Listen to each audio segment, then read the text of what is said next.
ములుగు జిల్లాలో మేడారం మహాజాతర ఏర్పాట్లను మంత్రి సీతక్క స్వయంగా పరిశీలించారు. హోదాను పక్కన పెట్టి ఎస్పీ శబరీష్ బైక్ పైన మేడారం పరిసర ప్రాంతాలను పరిశీలించారు. రహదారుల పరిస్థితిని చూడడంతో పాటు ట్రాఫిక్ సమస్యల మీద పలు కీలక సూచనలు చేశారు సీతక్క. భక్తులకు ఎలాంటి అసౌకర్యం కలగకుండా ప్రత్యేక మార్గాలు ఏర్పాటు చేయాలని ఆదేశాలిచ్చారు. అన్ని శాఖలు సమన్వయంతో పనిచేయాలని సూచించారు. అయితే హోదాను పక్కన పెట్టి బైక్ మీద ప్రయాణించడంతో స్థానికులు జై సీతక్క అంటూ నినాదాలు చేశారు.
రాబోయే జాతరకు 2026 మరి జనవరి 28 నుంచి 31 వరకు జరగబోయేటువంటి సమ్మక్క సారలమ్మ జాతరకు సంబంధించినటువంటి ఏర్పాట్లను మరి జిల్లా యంత్రాంగం అంతా కూడా పెద్ద ఎత్తున ముమ్మరం చేయడం జరిగింది, స్పీడప్ చేయడం జరిగింది. వాటితో పాటు మరి ఇతర ఏర్పాట్లతో పాటు ముఖ్యంగా రహదారులు అనేది చాలా ఇంపార్టెంట్. కాబట్టి ఈరోజు మా ములుగు జిల్లా ఎస్పీ గారు, స్థానిక డిఎస్పీ గారు, ఇతర పోలీసు అధికారులు, తాడ్వాయి, పస్రా, ములుగు, ఇటు నగరం ఈ సర్కిల్లో పనిచేసేటువంటి పోలీసు అధికారులు, స్థానిక ప్రజాప్రతినిధులు అందరం కలిసి ఈరోజు మరి కొత్త రూట్స్ను కూడా చూడడం జరిగింది.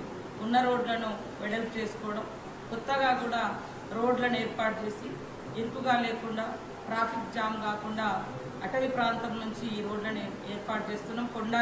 కొండపర్తి నుంచి మరి వయా గోనెపల్లి టు మహావీర్ ఏదైతే మన ఆర్టీసీ ఉందో ఆర్టీసీ బస్సు లాగేటువంటి ప్లేస్ అక్కడి వరకు ఒక రూట్ ఇవ్వడం జరుగుతుంది. అదేవిధంగా ముక్తాపురం నుంచి గోనెపల్లి నుంచి పడిగాపురం వరకు కూడా మరి ఒక రూట్ ఇవ్వడం జరుగుతుంది. సో అదే కాకుండా కాలువపల్లి బయక్కపేట సర్కిల్ ఏదైతే ఉందో కాలువపల్లి బయక్కపేట రోడ్లు కలిసేటువంటి సర్కిల్, ముఖ్యంగా కాలువపల్లి నుంచి సైడ్కు కన్నెపల్లి నుంచి వచ్చేటువంటి దారిని కూడా ఈసారి డెవలప్ చేస్తా ఉన్నాం.